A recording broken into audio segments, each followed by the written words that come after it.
Beralih ke informasi olahraga pemirsa, jelang dua laga krusial menghadapi Cina dan Jepang. Pelatih timnas Indonesia Patrick Kluivert resmi memanggil 32 pemain untuk menjalani pemusatan latihan di Bali pada akhir Mei. Asnawi Mangkualam dan Stefano Lillipali kembali dipanggil untuk memperkuat timnas.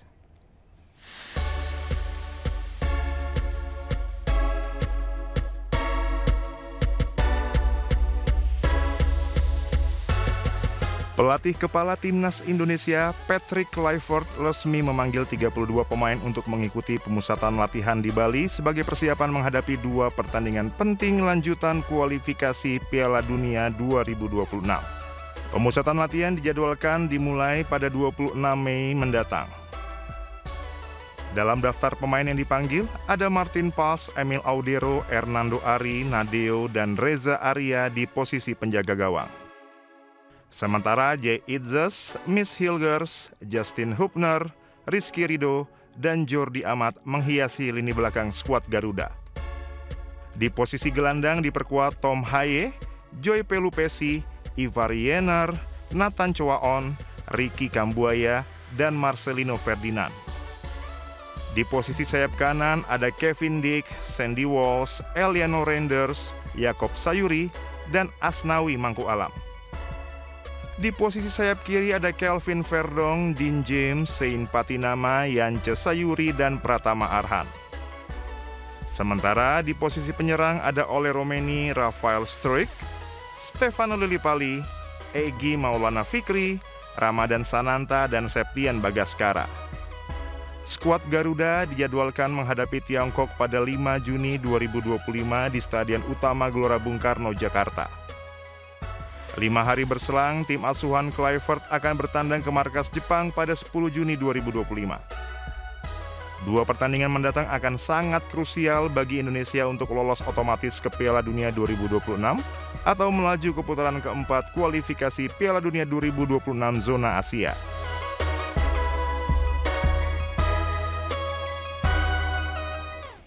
Pemirsa, tiket laga kualifikasi Piala Dunia Timnas Indonesia melawan Cina pada 5 Juni mendatang telah sold out. Namun PSSI memastikan masih tersedia tiket 20% lagi yang akan dijual pada Senin esok.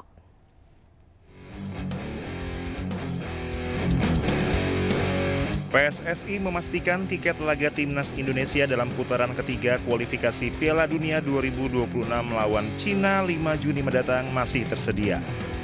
Tahap pertama pada Kamis kemarin, 80% tiket telah terjual habis hanya dalam 5 jam.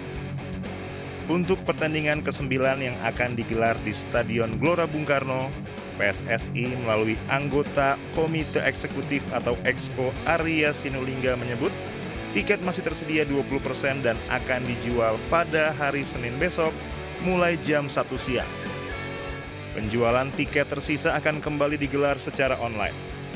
Pastikan Anda yang akan membeli telah terdaftar di Garuda ID. Kita beralih ke informasi seputar haji pemirsa. Ambo Benu Petanini, seorang jemaah haji embarkasi Makassar, meninggal dunia saat berada di Tanah Suci Mekah. Kesehatan Ambo menurun setelah melaksanakan kegiatan umroh.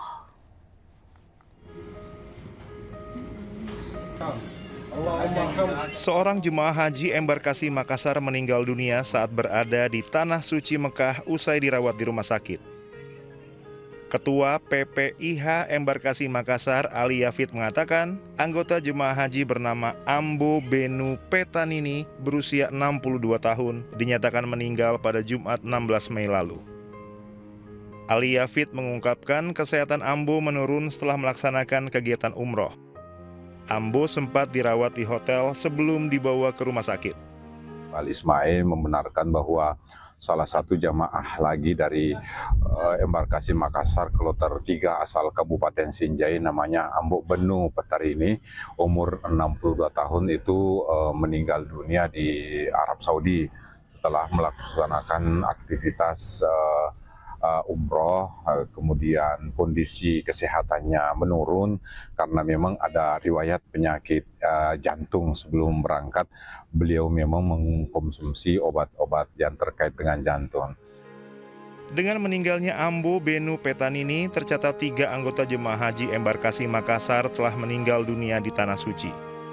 Dari Makassar, Sulawesi Selatan, Wahyu Ruslan, iNews melaporkan. Dianggap remeh oleh masyarakat sekitar karena profesinya pemirsa, seorang tukang pijat keliling berhasil naik haji. Selama menabung 13 tahun, tukang pijat keliling asal Sidoarjo ini akan berangkat dengan kloter 57 embarkasi Surabaya.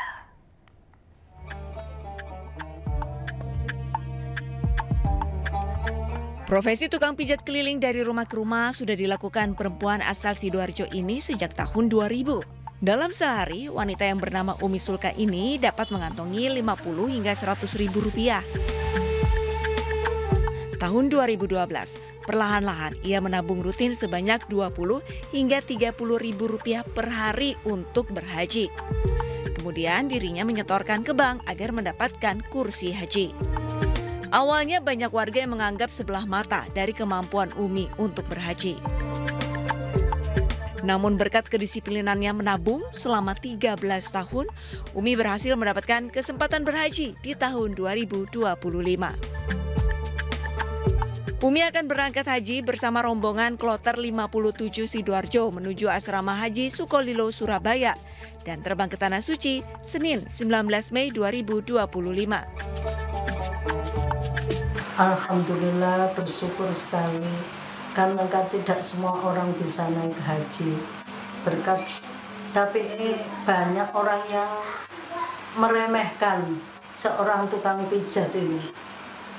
Tapi saya tetap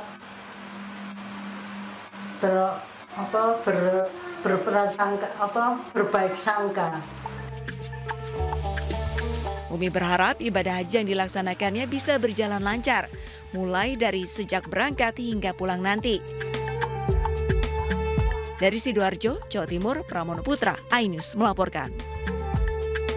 Terima kasih Anda masih di iNewsroom. Pemirsa, Direktorat Reserse Narkoba Polda Sumatera Utara menggagalkan peredaran narkoba jenis sabu seberat 100 kg yang dikemas dalam bungkus kopi. Dari total barang bukti yang diamankan, estimasi jiwa yang diselamatkan mencapai 500.000 orang dengan nilai ekonomi sekitar 100 miliar rupiah. Barang haram ini disita dari 4 lokasi berbeda, yakni hotel di Jalan Seibelutu, Medan, parkiran supermarket di Jalan Gatot Subroto, rumah di Komplek Tasbih 1 Medan, serta Pelabuhan Merak, Banten. 4 tersangka ditangkap dalam pengungkapan ini, yakni CT, Zul, serta pasangan suami istri SUD dan KAM. Secara keseluruhan, tersangka Zul ini dialah yang mengkreat 100 kg yang diparkirkan di dalam rumahnya dan dikemas sehingga dia berhasil memasukkan beberapa mobil dan ada juga yang sudah berhasil.